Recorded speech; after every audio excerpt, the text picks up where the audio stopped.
अस्सलामुअलैकुम, a very very good morning to all of you. मैं हूं आपकी मेजबान नबीहा इजाज और प्रोग्राम में आपको खुशामदीद कहती हूं। आई होप सो कि आप अपने दिन का बाकायदा आगाज कर चुके होंगे, कॉफी या चाय का मग पकड़ चुके होंगे। तो अपने दिन का आगाज कीजिए एक नए जज्बे, नए आज़म के साथ, क्योंकि आज की जो हैपनिंग है वो प्रोग्राम में हम आपके साथ शेयर करने वाले हैं। सियासत के मैदान से लेकर खेल के मैदान तक और सोशल मीडिया पर जितनी अहम खबरें हैं वो हम आपके लिए लेकर आए हैं न्यू पाकिस्तान के प्रोग्राम में। तो आज की जो टॉप स्टोरीज हैं सबसे पहले मैं वो आपके साथ शेयर करती हूँ, फिर बाकायदा हमारे सेगमेंट का आगाज करेंगे। तो जनाब, प्रोग्राम में आज सबसे पहले हम बात करेंगे नेशनल स्टेडियम में रंगों की बहार, इंग्लिश बल्लेबाजों से शाहीन नब्रिद आजमा होने को तैयार। 17 साल बाद टकराएंगे रोशनियों के तार, कौन है कमजोर, कौन बनेगा ताकतवर, यही है सबका सवाल। इमरान खान का धुआंधार अंदाज, अपनों से नाराज मिस्टर एक्स मिस्टर वाई और खुफिया कॉल्स फिर हदफे तनकीद। पंजाब और बलूचिस्तान में फिर तब्दीली की गूंज, दर्जनों एमपीएस के विफाक से राब्ते, क्या सरदारी फिर से लाहौर में डेरे डालने वाले हैं, यही सवाल गूंज रहा है। आलमी ताकतों की रसाकशी जारी, जो बाइडेन की चीन और रूस को वार्निंग है क्या, प्रोग्राम में आगे चलकर आपके साथ शेयर करेंगे। और टिकटॉकर्स की हुकूमत की हिमायत में वीडियोस, सोशल मीडिया पर दबाव, वीडियोस हटा दी गई, क्या टिकटॉकर्स कम होते फॉलोअर्स से घबरा गए। और प्रोग्राम के आखिर में मुलाकात करवाएंगे पाकिस्तान की एक बाहिम्मत बेटी से, और किचन में नए नए जायके और पकवान रेसिपीज भी डिफरेंट तरह की आज आपके साथ शेयर करेंगे। लेकिन प्रोग्राम का आगाज करेंगे सबसे पहले खेल के मैदान से। आज 17 बरस के बाद नेशनल स्टेडियम कराची में इंग्लिश टीम पाकिस्तान से मदे मुकाबिल है। इंग्लिश टीम 2005 में पाकिस्तान आई थी, इससे पहले 17 साल के बाद इंग्लिश टीम पाकिस्तान की मेहमान बनी है। और इस वक्त वतन अजीज, उस वक्त जब 2005 में इंग्लिश टीम आई थी तो उस वक्त भी सिचुएशन थोड़ी सी टफ थी, थोड़ी सी मुश्किल थी। पाकिस्तान तब भी चैलेंजिंग सिचुएशन का पाकिस्तान को सामना करना पड़ा था, जल्जले से पाकिस्तान नब्रिद आजमा था। और आज जब इंग्लिश टीम 17 बरस के बाद एक मरतबा फिर से पाकिस्तान पहुंची है, तब भी हम एक चैलेंजिंग सूरत हाल का सामना कर रहे हैं। सैलाब जैसी कुदरती आफत से नब्रिद आजमा है, लेकिन खेल के आबाद मैदान में इस अज़्म की तजदीद है कि हालात जैसे भी हों, पाकिस्तानी कौम जीना जानती है, आगे बढ़ना जानती है। आज 300 सैलाब मुतासरीन भी नेशनल स्टेडियम में मुफ्त मैच देखेंगे, जो कि एक बड़ी अच्छी खबर है। थोड़ी सी इन मुश्किल हालात में थोड़ी सी इंटरटेनमेंट, थोड़ी सी चेहरों पर मुस्कुराहट बिखेरने का मेरे ख्याल से मौका मिलेगा। बहरहाल मैच के हवाले से बात करेंगे। मैच से कबल टीम की सिलेक्शन पर कई सवालात थे, लेकिन आज मैच से कबल पूरी कौम शाहीनों की जीत के लिए पुरअज़्म है। और मैच में इंग्लिश टीम के जो बॉलर हैं वो भी शिरकत उनकी मशकूक हो रही है। जो रेस टॉपले हैं उनकी शिरकत पर अभी थोड़ा सा शक का इजहार किया जा रहा है कि अगर वो प्ले करेंगे या नहीं करेंगे, जबकि जो क्रिस वॉक्स हैं और मार्क वुड हैं वो भी टीम का हिस्सा नहीं होंगे। अब सवाल यहाँ पर यह है कि कौमी टीम सीनियर बॉलर्स की अदम मौजूदगी का फायदा उठाते हुए अच्छा टोटल करने में कामयाब हो पाएगी या फिर क्या होगा। शाहीनों की कामयाबी के कितने इम्कानात हैं, स्ट्रैटेजीज क्या हैं, वीकनेस क्या है, जाने के स्पोर्ट्स एनालिस्ट हमारे साथ इन कॉन्वर्सेशन है। फवाद मुस्तफा साहब ने हमें ज्वाइन किया है। Fawad, thank you so much for joining us in neo Pakistan. आज का मैच, ग्रीन शर्ट्स को सबसे पहले तो हम बेस्ट ऑफ लक कहेंगे, बेस्ट विशेस उनके लिए। कैसा देख रहे हैं आज का होने वाला मुकाबला आप? देखिए जी, 17 साल बाद इंग्लैंड की टीम पाकिस्तान आई है। पहला मैच कराची में होने जा रहा है। जी हेलो फवाद, आप मुझे सुन पा रहे हैं? फवाद से दोबारा रब्ता करने की कोशिश करेंगे। बहरहाल बहुत ही एक्साइटिंग सिचुएशन है और कराची वाले मैच को एंजॉय करेंगे। फवाद हमारे साथ एक मरतबा फिर से हैं। जी फवाद, प्लीज कंटिन्यू। जी, तो 17 साल बाद इंग्लैंड की टीम वापस आ रही है, अब वापस आई है। हम एशिया कप का फाइनल खेल के आए हैं, तो काफ़ी चीज़ें हमारे हक में जाती हैं। इंग्लैंड की टीम, पूरी टीम तो नहीं आई है, लेकिन जो टीम आई है वो मुझे किसी तौर पे भी कोई कमज़ोर टीम नहीं लग रही। एक अच्छी तगड़ी टीम है जो सरप्राइज दे सकती है अगर हमने इन्हें आसान हरीफ के तौर पे लिया। वीकनेसेस हमारी सबने देखी, मिडिल ऑर्डर में वीकनेस हमारी मौजूद है। रिजवान ये सीरीज नहीं खेल रहे हैं, सो टीम ऑलमोस्ट बराबर ही है, कोई इतना बड़ा फर्क नहीं है। अच्छा, लास्ट जब हमने एशिया कप देखा तो बहुत सारा तनकीद का सामना करना पड़ा। Babar Azam he is a world class player, no doubt, बहुत सारी सीरीज उन्होंने हमें जितवाई हैं, बहुत अच्छा परफॉर्म भी करते आए हैं, लेकिन एशिया कप में उनकी परफॉर्मेंस के हवाले से लोग खुश नहीं दिखाई दिए, तो बहुत ज्यादा उनकी कारकर्दगी पर सवालिया निशान भी लगा, उनके डिसीजंस के हवाले से भी क्वेश्चन हुआ। तो आपको लगता है कि जो कमियां हमने पहले देखी वो सारी अब स्ट्रैटेजी चेंज की गई है, या बेहतर हमें फॉर्म में नजर आएंगे हमारे प्लेयर्स, खासकर कप्तान साहब? असल में देखिए जी, जब प्लेयर टॉप पे जाता है ना तो उससे एक्सपेक्टेशन भी बहुत ज्यादा बढ़ जाती है। बाबर भी अब उसी कैटेगरी में है, तो बाबर जिस तरह से एशिया कप में परफॉर्म नहीं कर पाए तो तनकीद भी उन पे हुई, बाज़ औक़ात बेजा तनकीद भी हो जाती है, लेकिन प्रेशर बाबर पे जरूर होगा क्योंकि उन्हें परफॉर्म करना है। रिजवान भी ये सीरीज नहीं खेल रहे, हम 2-3 प्लेयर्स पे डिपेंड करते रहे, बट शान मसूद वापस आए हैं। शान मसूद बड़ी अच्छी फॉर्म में है, पूरे 1 साल से बड़ा अच्छा परफॉर्म कर रहे हैं, तो उम्मीद यही है कि शान मसूद काफी अच्छी क्रिकेट खेलेंगे। मिडिल ऑर्डर जो है वो एक हमारा एरिया ऑफ कंसर्न है, क्योंकि middle order through out Asia cup perform नहीं करता रहा और इसी मिडिल ऑर्डर के साथ हमने वर्ल्ड कप में भी जाना है, तो देखिए यहाँ कैसा परफॉर्म करते हैं। बट मुझे कतई तौर पे ये कोई बहुत आसान सीरीज नहीं लग रही, हमें अच्छी क्रिकेट खेलनी होगी। चांसेस हमारे थोड़े से बेहतर हैं, होम सीरीज हो रही है, लेकिन हमें अच्छी क्रिकेट खेलनी होगी इंग्लैंड को हराने के लिए। उसकी वजह ये कि बहुत से इंग्लैंड के प्लेयर्स जो हैं वो PSL में यहाँ आकर खेले हैं, तो वो ऐसी बात नहीं है कि उनको इन विकेटों पे खेलने का एक्सपीरियंस नहीं है, 17 साल बाद आ रहे हैं, वो PSL में खेल चुके हैं। सो ये चीज हमें जहन में रखनी है और एक अच्छी क्रिकेट खेलनी है। अच्छा, अब जैसे कि हम बात कर रहे थे एशिया कप के हवाले से और पाकिस्तानी टीम की फील्डिंग पर भी सवालिया निशान लगता रहा, तो इस बार आप लगता है कि बेहतरी होगी? अगर बॉलिंग की बात की जाए और इंग्लिश टीम की बात की जाए तो उनके भी जो मेन बॉलर्स हैं वो परफॉर्म नहीं कर रहे, तो पाकिस्तान को उससे भी फायदा उठाना पड़ेगा। बैटिंग में हमें पाकिस्तान की अगर उतने जो उनके स्ट्रॉन्ग सबसे जो बॉलर्स हैं अगर वो नहीं है तो पाकिस्तान के पास मार्जिन ऑब्वियसली फवाद साहब बढ़ जाएगा अच्छा स्कोर करने का। देखिए, बॉलर्स तो हमारे भी काफी शाहीन अनफिट हुए हैं, लेकिन होता यह है कि जब दूसरी साइड जैसे T20 में हर टीम जो है उनकी बेंच इतनी को वीक नहीं होती। अगर आप स्पिनर्स की बात करें तो आदिल रशीद है, मोइन है, डेविड वेली फास्ट बॉलर है, वो भी T20, तो ये सारे T20 खेलते रहे हैं। ठीक है, उनके कुछ मेन बॉलर्स जो है वो रेस्ट कर रहे हैं, कुछ के साथ फिटनेस मसाइल हैं, लेकिन हमने रन करने होंगे। अगर हम अच्छा परफॉर्म या अच्छे रन नहीं करेंगे तो हमें मुश्किलात होंगी।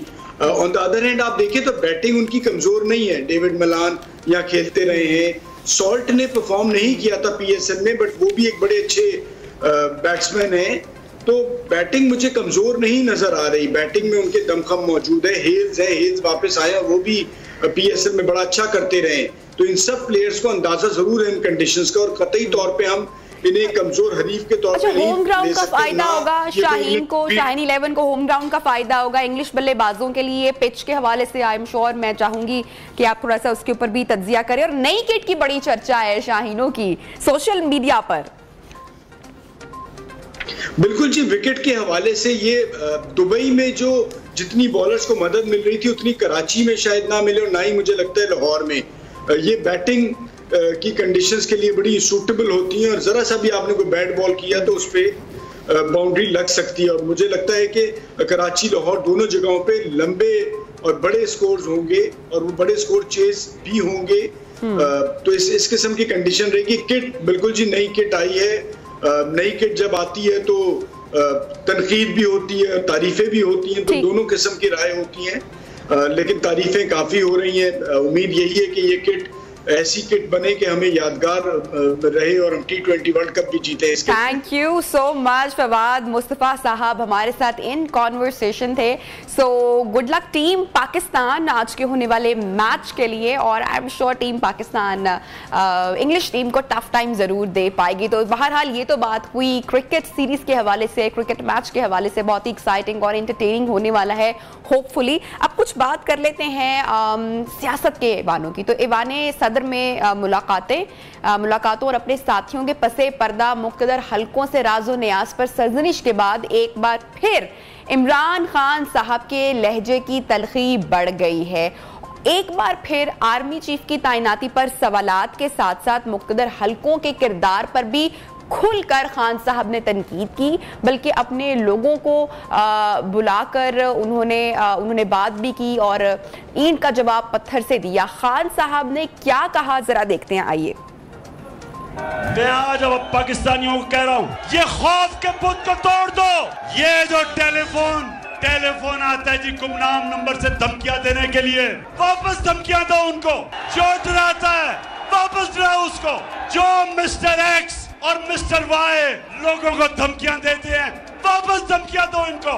ये होते कौन है आपको डराने वाले?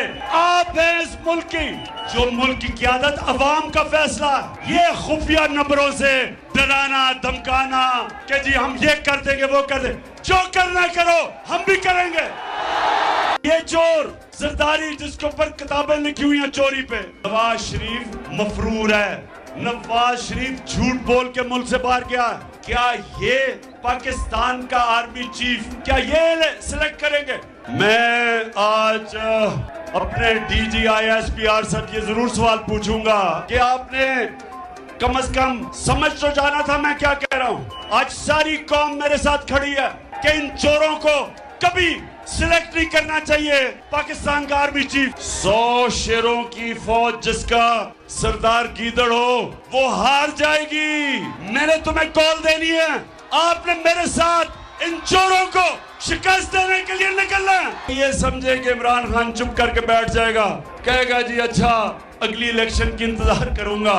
इनको ये पता होना चाहिए था कि इमरान खान अगर इस मुल्क की क़यादत पे पहुंचा था तो अपने पैर पे खड़ा होकर पहुंचा था। नाजरीन, खान साहब ने क्या कहा जलसे में शुरका से खिताब करते हुए, ये तो आपने देख लिया, लेकिन ये सारी बातों के बाद सवालात ये पैदा हो रहे हैं कि खान साहब आर्मी चीफ की तैनाती पर सवालात क्यों उठा रहे हैं। सवाल तो ये भी है कि सरबराह तहरीक इंसाफ लॉन्ग मार्च की कॉल देने से क्यों हिचकिचा रही है। और इन्हीं तमाम सवालात के बीच खबरें सरगर्म कर रही हैं कि खान साहब को डर है कि अगर अक्टूबर में इंतखाबात का ऐलान ना हुआ तो उनकी पार्टी के लिए अगले इंतखाबात में जीतना या अगली हुकूमत बनाना बहुत ही मुश्किल हो जाएगा। इसलिए खान साहब बार बार अक्टूबर में इंतखाबात की कॉल देने के हवाले से बात करते हैं। इसी सिचुएशन के ऊपर बात करेंगे। हमारे साथ मौजूद है सीनियर तज्जियाकार एनालिस्ट आमिर ज़िया साहब। आमिर साहब, बहुत शुक्रिया, आपने वक्त निकाला प्रोग्राम के लिए। खान साहब की कल की स्पीच को, उनकी तकरीर को एक तो मैं जानना चाहूंगी आप किस तरह से देखते हैं, और दूसरा एक मरतबा फिर से आईनी मामले को सियासी बनाने की कोशिश की जा रही है, ये कब तक चलता रहेगा ये सारा सिलसिला? देखिए, इमरान खान साहब की जो तकरीर थी गुज़िश्ता रोज की, वो तसलसल है जो पहले दिन से बात कर रहे हैं। अब बाज़-औक़ात वो लहजा ज़्यादा तुंद हो जाता है, बाज़-औक़ात जो होता है वो मतलब मंतकी अंदाज में वो बात कर रहे होते हैं, लेकिन उनकी जो बुनियादी मुतालबात है उसमें तो कोई वो तब्दीली नहीं आ रही है। रोज़े अव्वल से वो कह रहे हैं कि जी इलेक्शन होना चाहिए, फ्रेश स्नैप इलेक्शन होने चाहिए। रोज़े अव्वल से वो नून लीग की क़यादत को और पीपल्स पार्टी की क़यादत पे जो इल्ज़ामात लगाते हैं, उनको चोर और डाकू कहते हैं, लुटेरा कहते हैं, वो पहले भी कहते थे, आज भी कहते हैं।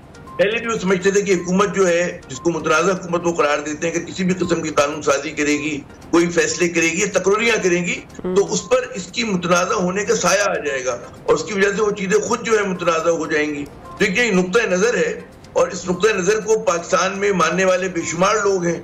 मैं ये नहीं कह रहा कि अक्सरियत है, लेकिन एक वसी पाकिस्तानियों की तादाद है जो समझती है कि जनाब पाकिस्तान के फैसले एवन फील्ड में लंदन में बैठकर एक ऐसा शख्स ना करे कि जिसको अदालत ने मुजरिम साबित किया हुआ और वो यहाँ पे कुछ वादे करके मुल्क से फरार हुआ है, मफरूर है वो, या उसके साथ जो लोग बैठे हैं, साहबदार साहब हुए और लोग हुए, उन पे भी बड़े बड़े इल्जाम। तो खुद वज़ीर आज़म पाकिस्तान पे जो है आप देखें कि 2 केसेस जो मनी लॉन्ड्रिंग के हैं वो 29 अरब के हैं। तो इस बात में लोगों के वजन है कि भाई आप पाकिस्तानी खेलने को चांद सितारे तो नहीं मांगते। वो कहते हैं एक आपकी कॉमन सेंस वाली क़यादत हो और ईमानदार हो जरा सी, तो वो मुतालबा मेरे ख्याल में बहुत सारे पाकिस्तानियों की दिल की आवाज़ है। ज़िया साहब, ये खान साहब अपनी भी टीम पर जरा गरजे बरसे दिखाई दे रहे हैं, थोड़ा सा लहजा तब्दील होता हुआ दिखाई दे रहा है। और इससे पहले गुज़श्ता रोज चर्चा हुई या मालूम पड़ा कि खान साहब ने अपनी टीम को भी थोड़ा सा उनकी भी क्लास ली और कहा कि मुझे मालूम है कि कौन कौन इस्टेब्लिशमेंट से राब्ते में। और ये भी खबर आ रही है कि अब जो शेरी मजारी साहिबा है उनको भी मॉनिटर बना दिया गया है। तो PTI में भी आप समझते हैं कि बगावत का किसी किस्म का खदशा आप देख रहे हैं? बगावत का लफ्ज जरा सा स्ट्रॉन्ग वर्ड है। अच्छा। लेकिन जो भी बड़ी पार्टी होती है उसमें मुख्तलिफ ख्यालात होते हैं और लोग मुख्तलिफ हिकमत अमलियों को बात करने की सोचते हैं। जैसे एक वो होगा कि जी कोई बात ना की जाए, मुज़ाहमत की जाए खुलकर। दूसरा ये हो सकता है कि नहीं, इस्टेब्लिशमेंट बातचीत होनी चाहिए। और मैं खुद समझता हूँ कि इमरान खान साहब जो है बुनियादी तौर पर एंटी इस्टेब्लिशमेंट सियासतदान नहीं है। उनको उनकी कुछ तवक्कुआत थी इस्टेब्लिशमेंट से जो वो पूरी नहीं हुई, जिसमें वो दुखी हैं। और वो उन्होंने इस बात पे तकिया किया था कि इस्टेब्लिशमेंट जो है वो कभी भी इजाजत नहीं देगी इस तरह के मुतनाज़ा क़यादत को जो है पाकिस्तान की बागडोर संभालने की। ये इमरान खान साहब का मौक़िफ़ है। अब उस हिकमत अमली में उनके बहुत सारे लोग हैं जो कुल्लियतन समझते हैं कि जी हमें मतलब है बातचीत करके रास्ता निकालना चाहिए। बात समझते हैं जी हमारा जोर जो एहतजाज पर और दबाव पर ज्यादा होना चाहिए। अच्छा, ये दोनों जो एक्सट्रीम्स हैं, इसके दरमियान में पार्टी की पॉलिसी तय होती है। ठीक। अच्छा, ये उसी किस्म का डिलेमा है, तजाद है जो कि नून लीग में है या नून लीग में था कि नवाज शरीफ साहब जब तसादुम की बात करते थे तो शहबाज शरीफ का जो मौक़िफ़ हुआ करता था वो बातचीत करने का होता था, जिसको उनको फल भी मिला और वो माशाल्लाह वज़ीर आज़म पाकिस्तान बन गए। तो ये दोनों हर पार्टी में इस तरह के ख्यालात होते हैं और जितनी डेमोक्रेटिक पार्टी बड़ी पार्टियां होती हैं तो उसमें इस तरह का होना कोई बड़ी बात नहीं है। लेकिन मैं नहीं समझता कि उसकी वजह से जो है कोई पीटीआई में दरार आ जाएगी। हो सकता है एक शख्स छोड़ के चला जाए, 2-4 छोड़ दें, लेकिन अभी उसका भी इम्कान नहीं है। एक चीज बीगा पाकिस्तानी जो थोड़ी सी डिस्टर्बिंग भी लगती है कि इस वक्त जो मुल्की सूरत हाल है, सैलाबी सूरत हाल से 2-4 है। खान साहब ऐसे में सियासत कर रहे हैं। पहले उन्होंने जिक्र किया था कि शहरी इक़्तिदार में सबको इकट्ठा करेंगे। फिलहाल तो वो लॉन्ग मार्च की कॉल देने से हिचकिचा रहे हैं। उसकी मैं रीजन भी आपसे जानना चाहूंगी, लेकिन लग ऐसा रहा है कि सिर्फ सियासत हो रही है, अवाम के बारे में तो कोई सोच भी नहीं रहा। देखिए, सियासत सिर्फ इमरान खान नहीं कर रहे, सियासत तो सब लोग कर रहे हैं और सियासत करना कोई गुनाह नहीं है। अच्छा, अब लोग जो ये कहते हैं कि क्योंकि सैलाब है और माशी मुश्किलात हैं तो इसकी वजह से आप एक मुतनाज़ा हुकूमत के खिलाफ आवाज ना उठाएं, एहतजाज ना करें, ये बड़ी एक अजीब मतलब की दलील है।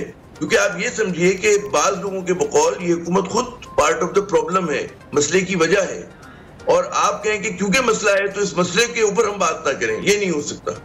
तो ये एक मजबूत आर्ग्यूमेंट है, मैं समझता हूँ कि जो इमरान खान पेश करते हैं और उनके साथी पेश करते हैं कि उसमें ये नहीं हो सकता कि जी आप कान दबाकर बैठ जाएं कि जिनको 1 साल। आप तसव्वुर करें कि अगले बरस अगस्त तक अगर ये हुकूमत रहती है जिसके पास कोई इकोनॉमिक रोड मैप नहीं है, जिसकी क्रेडिबिलिटी बिल्कुल सिफर है, सिर्फ न मुल्क के अंदर बल्कि मुल्क से बाहर भी। आपको पता होगा, मुझसे बेहतर आप जानती हैं कि जनाब लोग चंदा इकट्ठा करते हैं, हुकूमत को नहीं देते बांटने के लिए। कनाडा की जो रेड क्रिसेंट है वो लोगों से डोनेशन लेती है, लेकिन अपनी ट्वीट में लिखते हैं कि we are not giving this amount to the government of Pakistan. तो इसका मतलब है कि एक बड़ा क्रेडिबिलिटी का मसला है, लोगों को एतमाद नहीं है इस हुकूमत पे। तो अगर ये हुकूमत अगले बरस अगस्त चलती है तब तक तो कौन जीता है तेरे जुल्फ के सर होने तक पता नहीं क्या हो जाएगा, खाक हो जाएंगे हम लोग। तो इसका एक ही इलाज है कि पॉलिटिकल इंस्टेबिलिटी को खत्म किया जाए, इंतखाबात हो, बेशक आप एक केयर टेकर गवर्नमेंट लेकर आ जाए, फॉर अ लॉन्गर पीरियड लेकर आ जाए, 6 महीने के लिए लेकर आ जाए। बहरहाल जो ज़िया साहब, जो खान साहब का जो कंसर्न दिखाई दिया कल की स्पीच में, अब वो बड़ा क्लियर था, लेकिन बहुत कंफ्यूजिंग हो जाता है सब कुछ कई मर्तबा देखना, एज अ व्यूअर भी, एज अ सहाफ़ी भी, कि कभी खान साहब की पेस बहुत स्लो हो जाती है, कभी खान साहब की पेस बहुत फास्ट हो जाती है। किसी दिन वो कुछ स्टेटमेंट दे रहे होते हैं, कभी लॉन्ग मार्च का ऐलान कर रहे होते हैं, कभी कॉल से हिचकिचा रहे होते हैं। तो इस टाइम जो स्ट्रैटेजी है पीटीआई की वो भी समझना थोड़ा सा मुश्किल है। बहरहाल बहुत शुक्रिया आमिर ज़िया साहब, आपने वक्त दिया हमारे प्रोग्राम नियो पाकिस्तान को। अब ब्रेक लेंगे और ब्रेक के बाद मुल्की सियासत पर एक मर्तबा फिर से बात करेंगे। Stay with us. Neo Pakistan, neo Pakistan, neo Pakistan, neo Pakistan, neo Pakistan. Welcome back new Pakistan में आपको एक मरतबा फिर से खुशामदीद कहती हूँ और बात करेंगे एक मरतबा फिर से मुल्की सियासत के हवाले से, खासकर पंजाब में जो तब्दीली की गूंज एक सुनाई दे रही है उस हवाले से। तो जनाब, पाकिस्तान पीपल्स पार्टी और मुस्लिम लीग नून ने पंजाब और बलोचिस्तान में एक बार फिर तब्दीली के लिए सर जोड़ लिए हैं। इतलात सामने आ रही है कि गुज़श्ता रोज लंदन में नवाज शरीफ साहब और मियां शहबाज शरीफ की होने वाली मुलाकात में पंजाब में तब्दीली के लिए इत्तफाक हो गया है, जबकि बलोचिस्तान में भी जमीयत उलमाए इस्लाम वजीर आला से मिलकर हुकूमत का हिस्सा बनने के ख्वाहिशमंद है। अब सवाल यह है कि पंजाब में तब्दीली कैसे आएगी, पंजाब में तब्दीली के लिए कौन कौन से ऑप्शन इस्तेमाल किए जा सकते हैं। मीडिया रिपोर्ट्स के मुताबिक आसिफ अली जरदारी और मुस्लिम लीग नून ने पंजाब में तब्दीली का मुकम्मल मैंडेट चौधरी शुजात हुसैन को दे दिया है, जिनके साथ कई MPs राब्ते में हैं। उधर तहरीक इंसाफ की सफ़ों में भी खलबली दिखाई दे रही है। इमरान खान चौधरी परवेज इलाही पर एतमाद करने को तैयार नहीं है। उन्होंने अपने अरकान को हिदायत की है कि तहरीक इंसाफ के हवाले से जो हिदायत हैं वो भी आपके साथ शेयर करेंगे कि तहरीक इंसाफ के मेंबरान वज़ीर आला पंजाब से बराह रास्त राब्ते से गुरेज करें। उधर पंजाब असम्बली में होने वाली पार्लिमानी पार्टी के इजलास में 176 में से 150 अरकान शिरकत उन्होंने की और इजलास से 26 अरकान गैर हाजिर रहे। इसी पूरे मामले के ऊपर बात करेंगे। हमारे साथ मौजूद है नदीम कुरैशी साहब, पार्लिमानी सेक्रेटरी पंजाब। नदीम साहब, बहुत शुक्रिया सर, आपने टाइम दिया हमारे प्रोग्राम न्यू पाकिस्तान में। पंजाब में तब्दीली के हवाले से मैं आपका कमेंट, आपकी राय जरूर जानना चाहूंगी। क्या परवेज इलाही साहब का जाना ठहर गया है, क्या कहेंगे आप? बिस्मिल्लाहिर्रहमानिर्रहीम, बहुत शुक्रिया आपके इस टॉपिक को अपना मौजूद बहस बनाने का। और आपने जो इंट्रो दिया वो भी किसी की ख्वाहिश तो हो सकती है, उसका हकीकत से कोई ताल्लुक नहीं है। दो तीन चीज़ें अर्ज कर दूं। आपने पहले जिक्र किया पंजाब की पार्लिमानी पार्टी को जिसको चेयर किया इमरान खान साहब ने इस्लामाबाद। मैं भी उसी सिलसिले में इस्लामाबाद था तो आज आपके प्रोग्राम का हिस्सा बन गया जी। वहां कतन ये किसी को नहीं हिदायत दी गई कि वो चौधरी परवेज इलाही साहब से गुरेज करे। चौधरी परवेज इलाही साहब CM पंजाब हैं, पाकिस्तान तहरीक इंसाफ के मुस्लिम लीग काफ के मुत्तफिका कैंडिडेट हैं। हम सब ने उनको इलेक्शन जितवाया और अपनी जान हथेली पर रखकर इलेक्शन जितवाया। अगर आप 16 अप्रैल 2022 का वो मंजर देखें जो अभी आपने अपनी स्क्रीन पर दिखाया, जिसमें हजारों की तादाद में पुलिस को एंटर किया गया पंजाब असम्बली में, अरकान असम्बली पर तशद्दुद किया गया, इसकी पार्लिमानी निज़ाम सियासत में कोई मिसाल नहीं मिलती कि पार्लियामेंट पे इस तरह से पुलिस गर्दी की जाए, लोगों को तशद्दुद किया जाए और मुंतखब अरकान असम्बली पर। तो जिन लोगों ने FIR जिन पर हुई, मैं भी उनमें शामिल हूं, दहशतगर्दी की FIR हमने बर्दाश्त की, तो हमने चौधरी परवेज इलाही साहब पर मुकम्मल एतमाद किया। इमरान खान साहब का भी एतमाद हासिल है। दूसरी बात आपने की जी 150 लोग शरीक हुए, 25 लोग एब्सेंट थे, ये भी बिल्कुल गलत है। अच्छा, ऑलमोस्ट लोग मौजूद थे, या 2 या 3 लोग। सारी खबरों की आपने तरदीद कर दी है नदीम साहब। इसलिए मैंने इसलिए सारे आज की सारे अगर अखबारात देखें ना, मैं वहां मौजूद था सर, सारे हमारे पाकिस्तान के जो मेन जो अखबारात हैं उनकी टॉप स्टोरीज हैं, हाईलाइट हो चुकी हैं सोशल मीडिया पर, अखबारात में, TV शोज पर। तो चले, अच्छा हुआ कि आपने तस्दीक कर दी और आपने खबर बता दी। यानी कि ऐसा कुछ नहीं है, गैर हाजिरी भी नहीं हुई, 26 अरकान की, खान साहब की हिदायत भी नहीं आई, ये आप कह रहे हैं। जरा सुन लीजिएगा ना, देखिए पाकिस्तान के तमाम अखबारात बाशमूल आपके मीडिया हाउस के सब हमारे माथे का झूमर है, हमें सबका एहतराम है। ये बुनियादी तौर पे पाकिस्तान तहरीक इंसाफ की पार्लिमानी पार्टी की मीटिंग थी जिसमें मुस्लिम लीग काफ के लोग नहीं थे, 10 लोग तो वो एब्सेंट थे और 2 या 3 लोग अपनी जाती मजबूरी की वजह से एब्सेंट थे। उन्होंने भी रिक्वेस्ट करके इजाजत ली थी। वो बीमार भी हो सकता है कोई शख्स, उसकी कोई जाती मजबूरी भी हो सकती है। मेजॉरिटी ऑफ द अरकान असम्बली वहां मौजूद थे, सबने पंजाब के इशूज़ के हवाले से गुफ्तगू की, बहुत सारी खुशाइंद बातें हुई। हमारा जो असल टारगेट, हमारा असल हदफ पाकिस्तान तहरीक इंसाफ का अपने कायद इमरान खान की लीडरशिप में वो इस मुल्क में शफाफ गैर जानिबदाराना आम इंतखाबात हैं जो इस बढ़ती हुई पोलिटिकल इंस्टेबिलिटी, अभी आपने कहा कि जी आसिफ जरदारी साहब ने और नवाज शरीफ साहब ने टास्क दे दिया अरकान असम्बली से मुलाकातों का चौधरी शुजात साहब को। काश ये दोनों अहबाब बमाए शहबाज शरीफ पंजाब में और पाकिस्तान में महंगाई का टास्क किसी को देते कि इस मुल्क पर जो महंगाई का बम इस PDM ने चलाया है, इसके लिए ये लंदन में कोई बैठक करते। ये लंदन में जो बैठक होती है मलबा पाकिस्तान तहरीक इंसाफ पर डालते हैं ना कि ये सारी महंगाई है जो खुमियाजा भुगतना पड़ा, ये जो सब कुछ वो हुआ, जो IMF की डील भी ब्रेक की गई, तो सारा जो इस वक्त जो PDM है वो तो मलबा PTI पर डाल रही है कि ये PTI ने डैमेज किया, जिसका नुकसान अभी PDM को या जो अभी मौजूदा हुकूमत है उसको भुगतना पड़ा है। इस पर आप क्या कमेंट करेंगे? नबिया जी, मलबा डालना बड़ा आसान है। मैं अपनी बात करके आप पर कोई भी इल्जाम लगा सकता हूं। बातों से अगर खाली पुलाव से लोगों के पेट भर जाते तो लोग फिर अपने कुकिंग ना करते और सारे किचन और सारे शेफ बेरोजगार हो जाते, सारे किचन अपना वो हो जाते, उजड़ जाते और सारे शेफ बेरोजगार हो जाते। मुझे समझ नहीं आती। मैं 4 माह पहले एक फिक्रा सुना करता था, पाकिस्तान का स्टेट बैंक गिरवी रख दिया यहूदियों को। इमरान खान साहब ने और तहरीक इंसाफ की गवर्नमेंट ने, वो स्टेट बैंक का भी ये जिक्र नहीं करते। ये कहा करते थे जी IMF के पास गुलामी के लिए पूरी कौम को रख दिया गया, अब ये गुलामी से निजात दिलवा लेना। ये वो एग्रीमेंट पब्लिक करें जहां इमरान खान साहब ने और पाकिस्तान तहरीक इंसाफ की गवर्नमेंट ने पाकिस्तान के मफादात के खिलाफ उस पर कोई भी ऐसी चीज शामिल की थी जो महंगाई का बाइस बने। जब पाकिस्तान तहरीक इंसाफ की महंगाई की नदीम साहब महंगाई की बात नहीं करते हैं, ये मेरी सुने ना एक मिनट, नहीं महंगाई बड़ी जरूरी है।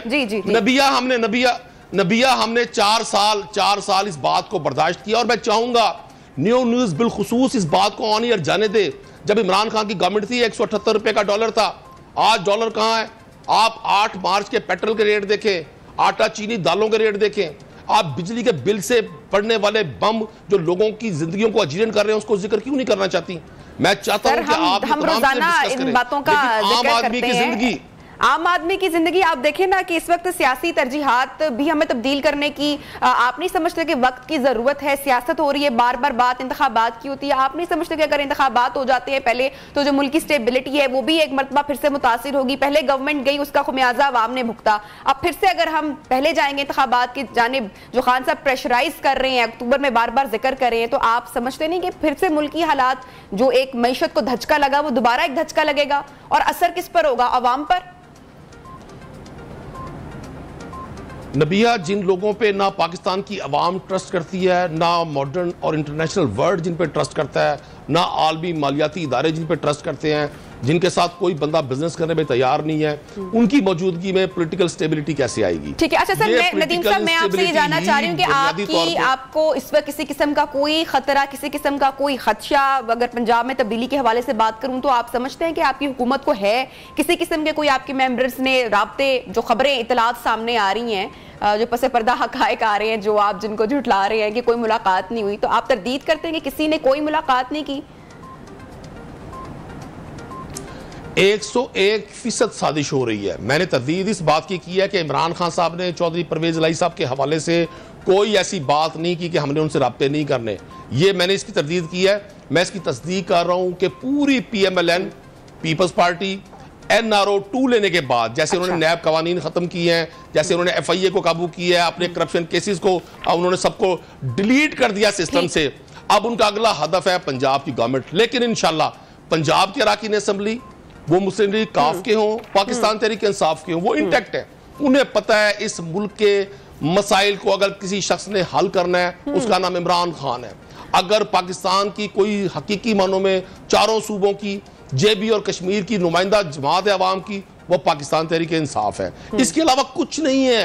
आपने 17 जुलाई को जो बाई इलेक्शन हुआ, पाकिस्तान की पॉलिटिकल हिस्ट्री में पहली बार ज़मीर फरोशी पर, ज़मीर बदलने पर, लोगों को हॉर्स ट्रेडिंग करवाने पर, लोगों को लोटा बनाने पर, जिनको डी-सीट किया गया, उनके इंतखाबी नतीजे आपने देखे। PTI में भी थोड़ी सी खान साहब, जब कल PTI की कोर कमेटी का इजलास हुआ, खान साहब अपनी टीम पर भी थोड़ा सा गरजे बरसे। अब इस बात में कोई हकायक हैं या आप इसकी भी तरदीद करें? क्योंकि मैं अभी ब्रेक में पढ़ी थी और देख रही थी, खान साहब ने तनबीह की है कि उनको मालूम है कि किस किस ने उनको बाईपास किया है, तो कोई भी ऐसा ना करे। वो जानते हैं कि किस किस के एस्टैब्लिशमेंट से राब्ते हैं। तो अभी आपको लगता है कि पाकिस्तान तहरीक इंसाफ में भी थोड़ी सी दरार पड़ रही है? खान साहब ने वार्निंग भी जारी की है। पाकिस्तान तहरीक इंसाफ में कोई दरार नहीं है। अच्छा। हाँ, बतौर लीडर, बतौर पार्टी चेयरमैन, बतौर पाकिस्तान के सबसे पॉपुलर पॉलिटिकल लीडर के, उनका राइट है कि वो अपने साथ दोस्तों के हवाले से अगर कोई हिदायत देना चाहते हैं, वैसे कौन बाईपास कौन कर रहा होगा नदीम साहब? मतलब अगर आप कुछ बताना चाहें, कुछ शेयर करना चाहें, कौन बाईपास कर रहा है इस वक्त, कौन राब्ते में है? नहीं, इतनी सारी इंफॉर्मेशन आपने कलेक्ट करनी है जिनका हकीकत से कोई ताल्लुक नहीं है। नहीं सर, मैं ये नाम भी आप नहीं रही, मैं हकीकत सर मैं आपसे पूछ रही हूँ, मैं आपसे पूछ रही हूँ, सवाल कर रही हूँ। नबिया, पाकिस्तान के लोग जिस तरह से रिस्पॉन्ड कर रहे हैं, पाकिस्तान की एक आम खातून, एक तालिब इल्म, एक मजदूर, एक ताजिर, हर हिस्से से, हर खित्ते से, हर सूबे से, हर जिला और तहसील से जिस तरह से पाकिस्तान के लोग इमरान खान को रिस्पॉन्स कर रहे हैं, जिस तरह से शौरी तौर पे लोगों ने ये फैसला कर लिया, बात है कि लोग खान साहब को रिस्पॉन्स करें, लेकिन खान साहब क्यों थोड़ा सा घबराए हुए दिखाई दे रहे हैं? बार बार वो जो अक्टूबर में जो प्रेशराइज करते हैं, ये जो इंतखाबात के अगर अभी ना कॉल दी गई, अभी ना ऐलान किया गया तो अगली हुकूमत बनाना मुश्किल हो गई। ये कल, ये मेरे अल्फाज नहीं है, ये मीडिया की खबर नहीं है, ये कल खान साहब ने खुद जलसे में आवाम से तकरीर करते हुए कहा। बहरहाल टाइम की कमी है। बहुत शुक्रिया नदीम कुरैशी साहब, आप हमारे साथ इन कॉन्वर्सेशन थे। प्रोग्राम में लेंगे एक छोटी सी ब्रेक और ब्रेक के बाद आपको दोबारा ज्वाइन करते हैं, साथ रहिए। Pakistan, Neo Pakistan. Welcome back. New Pakistan में आपको खुशामदीद कहती हूँ। तो नाज़रीन, इस वक्त सारी कौम की नज़रें अक़वाम मुत्तहिदा के जनरल असम्बली के इजलास पर हैं, क्योंकि सैलाब से मुतासरा पाकिस्तान को आलमी इमदाद की शदीद ज़रूरत है। वज़ीर आज़म पाकिस्तान मियाँ शहबाज शरीफ और वज़ीर ख़ारिजा आलमी रहनुमाओं से मुलाकातें करेंगे, जहाँ पर फूड सिक्योरिटी से मुतल्लिक कॉन्फ्रेंस में शिरकत करेंगे। और पाकिस्तान को तवक्को है, होप है कि इस इजलास के ज़रिए पाकिस्तान को सैलाब मुतासरीन की बहाली, उनकी आबादकारी के लिए आलमी मदद भी मिल जाएगी, जिससे उनकी रिहैबिलिटेशन का काम दोबारा से एक मरतबा फिर से शुरू हो सकेगा। और इसी हवाले से अक़वाम मुत्तहिदा के दफ्तर में हुकूमत पाकिस्तान की जानिब से एक तस्वीरी नुमाइश का एहतमाम किया गया है, जो आप इस वक्त न्यू की टेलीविजन स्क्रीन पर भी देख सकते हैं। सैलाब मुतासरीन की हालत ज़ार के मनाजिर भी आप देख सकते हैं इन तमाम फुटेजेस में। पाकिस्तान इन तस्वीर के ज़रिए अक़वाम आलम तक अपना मुकदमा पहुँचाएगा, जहां पर पाकिस्तान और हमारी गवर्नमेंट की कोशिश कर रही है कि सैलाब मुतासरीन की मदद की जाए, उनको दोबारा से आबाद किया जाए। वहीं पर यहीं न्यूयॉर्क में एक और मंजर देखने को मिल रहा है, और ये मंजर लाहौर का लिबर्टी चौक, कराची का तीन तलवार या फैसलाबाद का घंटा घर या फिर पिंडी के कमेटी चौक और इस्लामाबाद के डी चौक से ज़्यादा मुख्तलिफ नहीं दिखाई दे रहा है। पाकिस्तान की सियासत इस वक्त न्यूयॉर्क में दिखाई दे रही है, जहां मुल्क और अवाम के बारे में नहीं सोचा जा रहा, बल्कि अपने वतन को बदनाम करने की कोशिश की जा रही है। ये वीडियोस पाकिस्तान तहरीक इंसाफ की जानिब से चलाई जा रही हैं, और ये तस्वीरी नुमाइश पीटीआई वर्कर्स ने लगा रखी हैं। इक़्तिदार की हवस ने वतन की बजाय सियासत को मुकद्दम कर दिया है। ये तस्वीरी नुमाइश काबिले एतराज़, काबिले मजम्मत और बाइसे शर्मिंदगी है हर पाकिस्तानी के लिए, आपके लिए और मेरे लिए, क्योंकि न्यूयॉर्क में नाजरीन खिताब नून लीग या फिर पीपल्स पार्टी के किसी रहनुमा ने नहीं, बल्कि 22 करोड़ पाकिस्तानियों के नुमाइंदों ने करना है। क्या पाकिस्तान तहरीक इंसाफ एक लम्हे को सियासत को पीछे छोड़कर अपने मुल्क के लिए नहीं सोच सकती? ये रवैया हमारी सियासी क़यादत के लिए लम्हा फिक्री है, जिस पर गौर करने की जरूरत है। लेकिन कौमी क़यादत इस पर सोचती नहीं है, क्योंकि कौम के मकबूल तरीन लीडर इमरान खान साहब खुद इस मुहिम की निगरानी कर रहे हैं।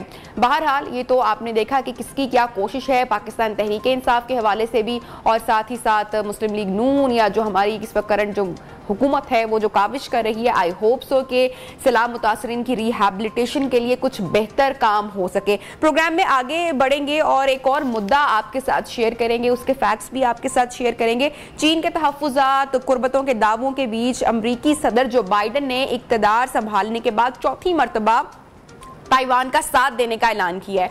जो बाइडन ने ये ऐलान किया है कि चीन ताइवान पर हमला करता है तो अमेरिका ताइवान के साथ खड़ा होगा, साथ देने का ऐलान किया है। इसी हवाले से बात करेंगे। हमारे साथ मौजूद हैं अमरीकी रिपब्लिक पार्टी के रहनुमा साजिद तारड़ साहब। तारड़ साहब, thank you so much for joining us in new Pakistan. जो बाइडन का बार बार ताइवान का साथ देने का ऐलान, क्या पैगाम इसको समझा जाए? देखिए, 1979 में अमेरिका ने पॉलिसी बनाई थी कि चाइना के ताइवान का कि हम साथ देंगे उसको डिफेंड, ताकि ताइवान चाइना के खिलाफ अपने आप को डिफेंड कर सके। लेकिन उस फेडरल लॉ के अंदर ये क्लियर नहीं था कि वहां पे अमेरिकन ट्रूथ जाके ताइवान को डिफेंड करेंगे। इस वक्त मैं जो चीजें बताना चाहूंगा, जिन वजूहात की बेस पे प्रेसिडेंट साहब ने ये स्टेटमेंट दी है, एक तो यहाँ पे मिड टर्म इलेक्शन आ रहे हैं, दूसरा डेमोक्रेट पार्टी की पॉपुलैरिटी कम है, तीसरी बात यह है कि अफगानिस्तान से जिस तरीके से निकले हैं उसकी वजह से अमेरिकन अवाम और पेंटागन और हमारे जो अमेरिकन फौज है उनका मोरल डाउन है। और इन वजूहात की वजह से प्रेसिडेंट बाइडन साहब ने जुमेरात वाले दिन, थर्सडे वाले दिन, उसी दिन स्टेटमेंट दी है जिस दिन पुतिन साहब और प्रेसिडेंट शी मिल रहे थे SCO के अंदर। तो इनके स्टेटमेंट की वजह से एक बहुत बड़ा जो है एक क्राइसिस क्रिएट हुआ फॉरेन पॉलिसी के लिए नैन्सी पेलोसी के दौरे के बाद से। उसके बाद ये दूसरी ब्लो है वो अमेरिकन फॉरेन पॉलिसी को है। इसके बाद कई जो हमारा अमेरिकन मीडिया है उन्होंने क्लैरिफाई करने के लिए व्हाइट हाउस के स्पोक्स पर्सन से ये क्वेश्चन दोबारा रिपीट किया है कि क्या अमेरिका की फॉरेन पॉलिसी में कुछ शिफ्ट आया है, कुछ चेंज आई है। लेकिन उन्होंने इनकार किया है कि इसमें कोई शिफ्ट नहीं है। अमेरिका अपने फेडरल लॉ के तहत ताइवान को चाइना के खिलाफ डिफेंड करने के लिए सपोर्ट कर सकता है, लेकिन अमेरिकन ट्रूप्स वहां नहीं जा सकते। अब उसमें यहाँ पे एक और बात भी है कि जो बाइडेन जो कि उम्र के इस हिस्से में पहुंच चुके हैं कि वो अक्सर उनकी स्लिप ऑफ टंग होती है। अच्छा। कई दफा वो ऐसी चीजें कह जाते हैं जो रिटन या जो लिखी हुई नहीं होती, उनके हैंडलर्स उनको नहीं बताते, वो बियॉन्ड द बाउंड्री लाइन चले जाते हैं। एक तो ये भी वजह है, लेकिन इस वक्त दूसरी तरफ से चाइना ने इसको बड़ा बुरा मनाया है। उन्होंने एहतजाज किया है कि हम इन चीजों को बर्दाश्त नहीं करेंगे, और ताइवानी फॉरेन मिनिस्ट्री ने अमेरिका का शुक्रिया अदा किया है। लेकिन it's a crisis right now foreign policy का, और इस वक्त अमेरिका के अंदर भी इस चीज को बड़ा जोरों शोरों से डिस्कस किया जा रहा है। It is an issue and no question about it कि China is not pleased with it. Tarar साहब, जो अमरीकी सदर का बयान, ऑब्वियसली आपसे मैं इस पे तज्जिया एनालिसिस भी ले रही हूँ, ये बयान असलहे की फरोख्त का रास्ता है या फिर वाशिंगटन ताइवान का हकीकत में साथ देना चाहता है? मैं ये आपसे इस पर थोड़ा सा डिटेल में या जो पसे पर्दा चीज़ें हैं वो भी मैं जानना चाहूंगी, क्योंकि चंद माह पहले दोनों ममालिक के दरमियान $1.1 मिलियन के असलहे की खरीदारी का मुआहिदा भी इससे पहले हो चुका है। मैं नबीहा बिल्कुल आपसे एग्री करूंगा। इसके पीछे दर पर्दा ये भी एक इशू हो सकता है, लेकिन यहाँ पे ये बताना चाहूंगा, अमेरिकन फॉरेन पॉलिसी में एक चेंज आई थी तकरीबन 10 साल के लगभग। उस वक्त इन्होंने माइंड बना लिया था कि अमेरिका अपने छोटे छोटे जो कॉन्फ्लिक्ट्स हैं, जिस तरह के इराक है, लीबिया है या अफगानिस्तान है, वहां से निकलकर मेन चाइना के ऊपर, चाइना की ग्रोथ के ऊपर उनका बढ़ता हुआ दुनिया के अंदर रुझान, उसको काउंटर करेगा। आपने देखा होगा जिस तरीके से इंडो पैसिफिक और जिस तरीके से नए क्वाड बनाए गए, जापान और ऑस्ट्रेलिया को एंगेज किया गया, और उसके बाद डेफिनेटली क्योंकि अमेरिका जो है उसकी सबसे ज्यादा जो मोनोपोली है वो असला बनाने में है। आपने देखा होगा एक तरफ तो यमन को असला दिया जाता है, दूसरी तरफ यूएई को उससे प्रोटेक्ट, उसी असले से प्रोटेक्ट होने के लिए दूसरा असला बेचा जाता है। ऑफ कोर्स अमेरिका जो है उसकी पॉलिसी माजी में भी इसी तरह रही है, और अब बिलखसूस ताइवान को आपने डेफिनेटली ने भैया सही कहा है कि ताइवान को भी असला बेचने का रुझान मौजूद है। लेकिन the main target is right now America wants to engage China, और उनकी बढ़ती हुई तरक्की है उसको रोकने की कोशिश कर रहा है। लेकिन तारड़ साहब, जो अमेरिका चीन कशीदगी और जो हम एक बालमी सतह पर एक माहौल देख रहे हैं, या आने वाले दिनों में मंजरनामा तब्दील भी हो सकता है, मजीद तनाव का शिकार हो सकता है, तो दो सुपर पावर के बीच में यूं कशीदगी का होना, यूं तनाव का बढ़ना आने वाले दिनों में क्या किसी अहम चीज की इंडिकेशन भी हो सकता है, या इस माहौल को आप कैसे देखेंगे? डेफिनेटली इस वक्त अमेरिका के दुनिया के अंदर मैं समझता हूं कि बैलेंस ऑफ पावर बिल्कुल खराब हो चुका है। अमेरिका की अपनी गलतियों की वजह से, अमेरिका की अपनी वीक फॉरेन पॉलिसी की वजह से आपने देखा होगा कि जिस तरीके से Russia is behaving right now, और ताइवान, रशिया यूक्रेन में जा चुका है, क्रीमिया को टेक ओवर कर चुका है, और जिस तरीके से आपने देखा होगा कि इस वक्त मिडिल ईस्ट के हालात हैं, ईरान का बढ़ता हुआ रुझान है, उसके बाद आपने लीबिया, इराक और अफगानिस्तान की हालतें देखी हैं, और चाइना भी जो है इस वक्त अपने मसल फ्लेक्स कर रहा है। उन्होंने भी अपना नया लेटली कई शिप कैरियर अपने बनाए हैं। तो बिलखसूस अगर देखा जाए तो इस वक्त, और एसईओ, बिलखसूस एसईओ की वजह से आपने देखा होगा कि एक नया अलायंस बनता जा रहा है रशिया और चाइना का। तो इसकी वजह से इस वक्त दुनिया is tense situation, balance of power is not the same. और लेकिन इसकी वजह सबसे बड़ी मेन रीजन यही है, अमेरिका की अपनी एक वीक फॉरेन पॉलिसी है, वो आइडेंटिफाई नहीं कर पा रहे चीजों को, दुनिया कंफ्यूज है, और किसी वक्त भी ये बैलेंस खराब भी हो सकता है। बिल्कुल आपने सही कहा है। चाइना ने पिछले दिनों जब नैन्सी पेलोसी के बाद जिस तरीके से ताइवान का घेराव किया था, तो सर्कमस्टांस, हालात बहुत टेंस थे, और कुछ भी हो सकता था। तो circumstances are tense of course. बहुत बहुत शुक्रिया साजिद तारड़ साहब, रिपब्लिकन पार्टी अमेरिका से हमें आपने ज्वाइन किया, और जो पूरे मामले के जो पसे पर्दा हकायक और जो मामलात हैं उस हवाले से भी आप हमें अपने एनालिसिस से आगाह कर रहे थे। Thank you so much for joining us in new Pakistan. बहरहाल प्रोग्राम में आगे बढ़ते हैं और एक मरतबा फिर से तस्करा करते हैं कुछ मुल्की सियासी सूरत हाल का। और इस वक्त नाजरीन, मुल्की सियासत में सोशल मीडिया इन्फ्लुएंसर्स का अमल दखल काफ़ी हद तक बढ़ चुका है। माजी में भी हमने इसकी काफ़ी मिसालें देखी हैं। खान साहब से भी काफ़ी टिकटॉकर उसकी काफ़ी डिटेल में मुलाकात होती रही, बड़ी तादाद में मुलाकात होती रही और 10 अप्रैल के बाद 3 मरतबा चेयरमैन तहरीक इंसाफ मारूफ टिकटॉकर्स को बनी गाला मधु भी कर चुके हैं, डिनर पर बुला चुके हैं। लेकिन जो ही मुस्लिम लीग नून ने टिकटॉकर्स को इस्तेमाल करना चाहा तो इन्फ्लुएंसर्स की जान पर बनना आई। पाकिस्तान तहरीक इंसाफ के ट्रोलर्स ने उनके खिलाफ नाजेबा ट्रेंड्स चलाए, जिसके बाद टिकटॉकर्स ने वजीर आजम मियां शहबाज शरीफ के हवाले से चलाई गई वीडियोस से उनको डिलीट कर दिया, अपना कंटेंट रिमूव कर दिया, बल्कि मुआफियां भी मांगना शुरू कर दी। अब ये पूरा मामला एक्चुअली है क्या, इसी हवाले से बात करेंगे। हमारे साथ मौजूद है सऊद बट साहब, ही इज अ फेमस टिकटॉकर, उनसे बात करते हैं। सऊद, बहुत शुक्रिया आपने हमें ज्वाइन किया। ये पूरा मामला हुआ क्या है, इसकी शुरुआत कहां से हुई है और एक्चुअली क्या फेस करना पड़ा है? दरअसल सबसे पहले तो बहुत शुक्रिया आपका अपने प्रोग्राम में मदू किया। इसका बस थोड़ा सा खुलासा यही करना चाहूंगा कि इसके पीछे सबसे बड़ी गलती मुस्लिम लीग नून की अपनी ही है। अच्छा। क्योंकि इन्होंने जिन लोगों को अपॉइंट किया हुआ है ना, जो सोशल मीडिया के हेड बनते हैं, जिस तरह के मुस्लिम लीग नून का सोशल मीडिया हेड चला रहे हैं आतिफ रऊफ साहब, तो ये बेसिकली उन्हीं की गलती है और उनका विजन नहीं है, जिसकी वजह से इन सब चीजों का सामना करना पड़ा। जिन लोगों से शहबाज शरीफ साहब के नाम पे वीडियोस बनवाई गई हैं, मुझे बताएं, ना तो उन लोगों का ये पॉलिटिकल कंटेंट है और ना ही वो सच कभी पॉलिटिकल वीडियोस बनाते हैं। वो वीडियोस बनाएंगे, वो खास सच हो या झूठ हो, पॉलिटिकल हो, तो लोग उनको पसंद नहीं करेंगे। सिंपल सी बात थी, इन्होंने बेवकूफी की और उसके बाद जब अवाम का रद्द-ए-अमल आया तो उन्होंने उसके बाद, आपको पता ही है पीटीआई की शुरू से सियासत इस तरह रही है कि जब भी कोई भी बंदा इनके खिलाफ बात करेगा तो ये उनको ट्रोल करेंगे। हम लोग पीएमएलएन का काम कर रहे हैं बड़े अरसे से, हमने आज तक बहुत चीजें बर्दाश्त की हैं, हरासमेंट पीटीआई की तरफ से बर्दाश्त की है। किस तरह की, किस तरह के मामला, किस तरह की हरासमेंट का सामना करना पड़ा है? फॉर एग्जाम्पल देखिए, हम पे तशद्दुद भी किए गए, हमें जेलों में भी धकेला गया, हम पर झूठी एफआईआर भी हुई, हमारे घर वालों को भी परेशान किया गया। ये सब पीटीआई के दौर में ही हमने बर्दाश्त किया, हमने पीएमएलएन के दौर में नहीं किया। आई रिमेंबर, आई नो, मेरी आपसे मुलाकात भी हुई थी सऊद, आप स्टूडियोज पे तशरीफ लेकर आए थे और आप बड़ा खुल्लम खुला बड़ा प्रेज भी करते रहे हैं मुस्लिम लीग नून को और आपका रुझान वहां पर है। तो क्या इस हवाले से आपको कभी प्रेशराइज किया गया हो, कभी आपको कॉल्स आई हो, धमकियां मेज आई हो, टिकटॉक पर जो है वो मुस्लिम लीग नून मुखालिफ कंटेंट बनाने का कहा गया हो, ऐसा भी कुछ मामला कभी हुआ है माजी में या अभी रिसेंट टाइम में? नहीं, रिसेंट टाइम में तो नहीं, बट ये कह लें कि ये काम तो हम जब तक हम मुस्लिम लीग नून का काम करेंगे ये मामला हमें करने ही पड़ेंगे। ये तो पिछले पीटीआई का सारा दौर ही, हमें कह सकता हूं मैं बड़ा इजीली कि ये टोटली हरासमेंट से गुजारा है मैंने वक्त अपना। वो घर पे हो, वो पुलिस के थ्रू किया जाता हो, वो एमएनएस की तरफ से पीटीआई के प्रेशराइज किया जाता हो, वो पुलिस को भेज करके वीडियोस बनाना बंद करो, इसके बाल काटो, इसको यूं कर दो।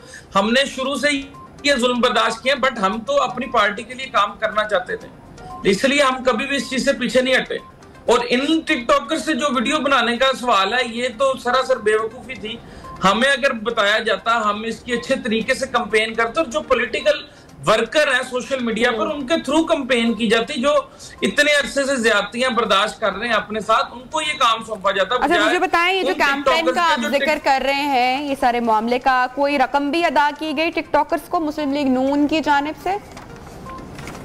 ये बिल्कुल रकम अदा की गई है, ये मुस्लिम लीग नून की जानिब से नहीं की गई, ये सिर्फ लीडरशिप की ना गुड बुक्स में आने के लिए किया जाता है कि ये हमने काम करवाया। अगर ये अच्छा हो जाता तो इनकी तारीफ थी, लेकिन इनकी नीयत इस तरह की थी सोशल मीडिया हेड की कि उसने अपने एफिशिएंसी में ना ये काम उसके गले पड़ गया। उसने पैसे दिए, बट इसमें लीडरशिप, क्योंकि पीएमएलएन की लीडरशिप किसी को सोशल मीडिया के, खा वो कोई नून लीग का इन्फ्लुएंसर हो या कोई सोशल मीडिया वर्कर हो, कोई भी वर्कर पैसे लेकर पीएमएलएन का काम नहीं करता, ये मैं गारंटेड कहता हूँ। ये जो बाहर से काम करवाया गया, ये क्या बात हुई? ये बात क्या हुई कि पीटीआई से मुलाकात करें, पीटीआई की क़यादत के साथ डिनर करें, टिकटॉकर्स तो दुरुस्त मामला हो गया, सब अच्छा हो गया।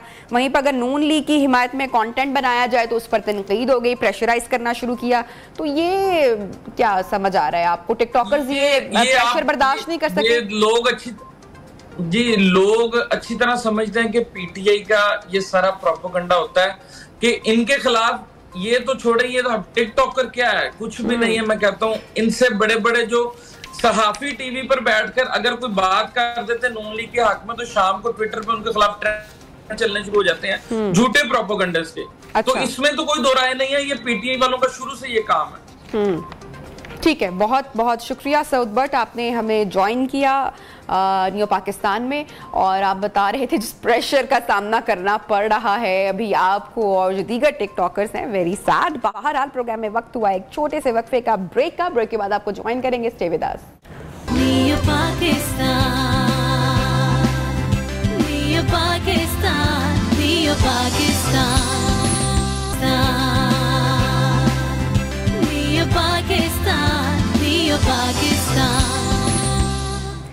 वेलकम बैक न्यू पाकिस्तान में आपको खुशामदीद कहती हूँ। और नाज़रीन, एक क्लिप भी आपके साथ शेयर करूँगी, एक छोटी सी नन्ही बच्ची से भी प्रोग्राम में आपको मिलवाऊंगी। इसका नाम है जवेरिया। लेकिन जवेरिया से मुलाकात करवाने से पहले आपके साथ एक बात ज़रूर शेयर करना चाहूँगी कि ज़िंदगी में कई दफ़ा हमें बहुत सारे मुश्किल हालात का सामना करना पड़ता है। कई दफ़ा ज़िंदगी हमारा इम्तिहान लेती है, कई दफ़ा हम फेल भी हो जाते हैं, कई दफ़ा हम गिर भी जाते हैं, हमारे कदम डगमगा भी जाते हैं। लेकिन हौसलेमंद वाला और जो बहादुर इंसान है या जो स्ट्रॉन्ग इंसान है वो वही है जो गिर कर अपने आप को संभाल लेते हैं। और ऐसे ही किया है नन्ही जवेरिया ने भी, जिसका एक एक्सीडेंट हुआ जिसमें उसको बहुत सारी चैलेंजिंग सूरत हाल का सामना करना पड़ा। इस एक्सीडेंट में उसकी वालिदा का इंतकाल भी हो गया और जवेरिया की मासूम बच्चे की टांग भी कट गई, लेकिन फिर भी उसने अपनी मोटिवेशन को कहीं पर कम नहीं होने दिया, अपनी तालीम के सिलसिले को जारी रखा। जवेरिया को आप इस वक्त देख भी सकते हैं स्कूल में आगे तालीम हासिल करते हुए, ज़िंदगी में आगे बढ़ते हुए। तो यही वो हौसला है, यही वो आज़्म है, यही वो आप कहते हैं ना कि अपने आसाब पर काबू पाना, जिसको कहते हैं कि आप आगे बढ़ते रहें। ज़िंदगी चाहे कितना भी टफ टाइम दे, लेकिन आपने रुकना नहीं है, मायूस नहीं होना है, उम्मीद हमेशा रखनी है। तो जवेरिया से बात करते हैं, आपकी मुलाकात करवाते हैं। आई एम श्योर कि आपको भी अच्छा लगेगा जवेरिया से मिलकर, आपको भी मोटिवेशन मिलेगी अगर आप किसी मुश्किल सूरत हाल का सामना कर रहे हैं। अस्सलाम वालेकुम जवेरिया, कैसी हो, क्या हाल है? वालेकुम सलाम। जवेरिया कौन सी क्लास में पढ़ती हो? 4 क्लास में। 4 क्लास में पढ़ती हो। अच्छा, तो जवेरिया कौन कौन है आपके साथ, आपके घर में कौन कौन है, क्या क्या करती हो, क्या करने का शौक है?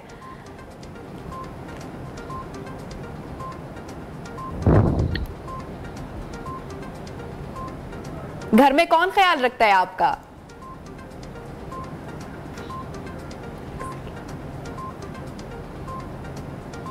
आवाज आ रही है आपको जवेरिया मेरी? मुझे सुन पा रही हो? हेलो, मेरी आवाज आ रही है? मुझे लग रहा है जवेरिया को मेरी आवाज नहीं पहुंच रही है। कोई बात नहीं, हम जवेरिया से दोबारा कनेक्ट कर लेंगे, हो जाता है सम टाइम।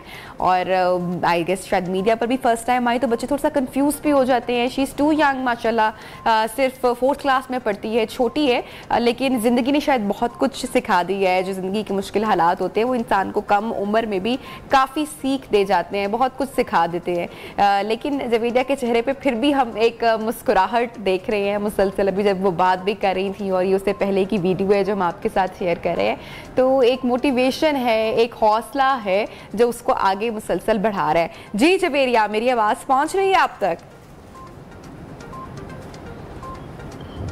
हाँ, हेलो, आ रही है। अच्छा, मुझे बताओ, सुबह स्कूल आती हो, स्कूल आने में कोई मुश्किल तो नहीं होती है? खुद तैयार होती हो? जी। अच्छा, तो मुझे ये बताओ कि पढ़ने का शौक है?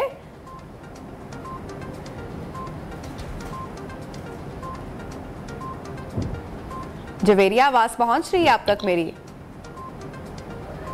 जी। अच्छा, तो मुझे ये बताओ कि किसको देखती हो, बड़े होकर क्या बनना है?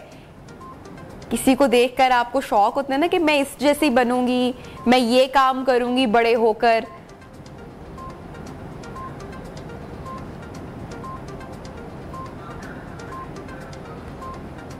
ठीक है, जवेरिया तक मेरी आवाज़ मेरे ख्याल से शायद नहीं पहुंच पा रही है। जवेरिया से थोड़ा सा वो नर्वस भी है, थोड़ा सा कंफ्यूज भी है। अगर वो स्टूडियो में होती तो मैं उसको बहुत ज़्यादा कंफर्टेबल कर लेती, लेकिन अभी वो दूर है, शायद सुनने में भी उसको प्रॉब्लम हो रही है। लेकिन कोई बात नहीं, मेरे ख्याल से जवेरिया की जो मोटिवेशन है, जो उसका हौसला है, वो आप तक पहुँच चुका है। जो एक मैसेज या जो एक पैगाम मैं आप तक पहुँचाना चाही थी वो आप तक जनाब पहुँच चुका होगा। अब बहरहाल बात कर लेते हैं कुछ सैलाब के हवाले से, सैलाब ज़दा इलाकों के हवाले से, सैलाबी सूरत हाल के हवाले से, जहाँ पर वबाई अमराज बहुत ज़्यादा फूट रहे हैं। और मैं सुबह की रिपोर्ट्स देख रही थी, कल के भी फैक्ट्स कुछ पढ़ रही थी, जैसा कि हम पहले जिक्र मुसलसल करते चले आ रहे थे अपने प्रोग्राम में कि सैलाब तो एक चैलेंज है, लेकिन सैलाब के बाद जो डिजीजेस फैलेंगी, जो वबाई अमराज फैलेंगे, वो सबसे बड़ा मेजर एक प्रॉब्लम होगा जिसका सामना करना पड़ेगा सैलाब मुतासरीन को। तो अब वही सूरत हाल का सामना है।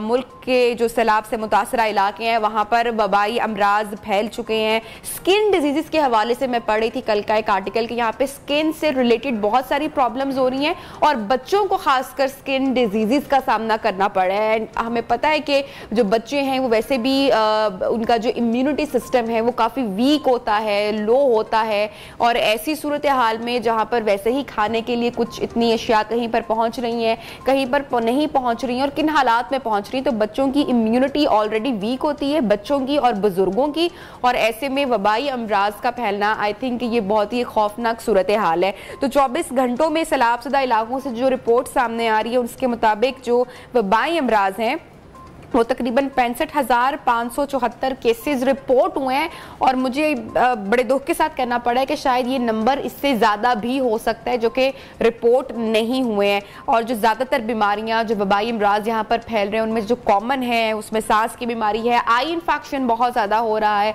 हर उम्र के शख्स को हो रहा है, डायरिया, ऑब्वियसली डायरिया हो गया, डायरिया, टाइफाइड, और पेट के जो मसाइल हैं क्योंकि साफ़ पानी नहीं मिल रहा पीने को। जब आपको साफ़ पानी पीने को नहीं मिलेगा तो ऑब्वियसली बैक्टीरिया आपकी बॉडी में जाएगा, पेट से जो रिलेटेड जितने भी मसाइल हैं या जो अमराज हैं, जो फिर डिहाइड्रेशन है वो बढ़ेगी। तो आई होप सो कि जो हमारी गवर्नमेंट है, जो सूबाई हुकूमत है, जो हमारी विफाकी हुकूमत है, वो सैलाब मुतासरीन के लिए जितना हो सके वो उन तक पहुँचे, उनकी मदद करे। सियासत को परे रखकर मेरे ख्याल से हमें अपने लोगों की मदद करने की इस वक्त ज़रूरत है। बहरहाल प्रोग्राम में आगे बढ़ेंगे और एक छोटी सी वीडियो में आपके साथ शेयर करूँगी। नन्ही प्यारी क्यूट सी गुलहरी, उसकी एक वीडियो है सोशल मीडिया पर वायरल हुई है, आप देखिए और महसूस हुई। इसको लग रहा है यहाँ पे देख के कि ये बहुत प्यासी गुलहरी है, और कोई शख्स पास में खड़े, पानी की बोतल है ऑब्वियसली उसके पास, और गुलहरी उससे फरियाद कर रही है कि ये पानी मुझे दे दो, मुझे प्यास लगी है। उससे पहले तो ये शख्स थोड़ा सा रेजिस्ट करता है या खेल रहा है उसके साथ, और बाद में इस शख्स ने, इस लड़के ने अपनी जो पानी की बोतल है वो गुलहरी को दी है, और गुलहरी अपनी प्यास देखिए बुझा रही है, जैसे जैसे पानी का एक एक कतरा उसके अंदर जा रहा है। लग रहा है कोई बच्चा पानी पी रहा है, कोई बड़ा पानी पी रहा है। इस तरह से गुलहरी, मतलब ऐसा मुझे तो लग रहा है ये जो गुलहरी है ये बॉटल से ही पानी पीने की आदी है, शायद किसी का पेट तो नहीं है, आई डोंट नो, क्योंकि सोशल मीडिया पर ये वीडियो मैंने देखी। बहरहाल बहुत ही क्यूट वीडियो थी ये, और इस तरह गुलहरी ने अपनी प्यास बुझाई, और जरा चलता शख्स है उसने भी एक अच्छा गुड जेस्चर दिया। बहरहाल आई होप सो आपको भी वीडियो पसंद आई होगी। प्रोग्राम में लेंगे एक छोटी सी ब्रेक, और ब्रेक के बाद लिए चलेंगे आपको रूह अफ़ज़ा के किचन में, और आज की रेसिपी आपके साथ शेयर करेंगे। Stay with us.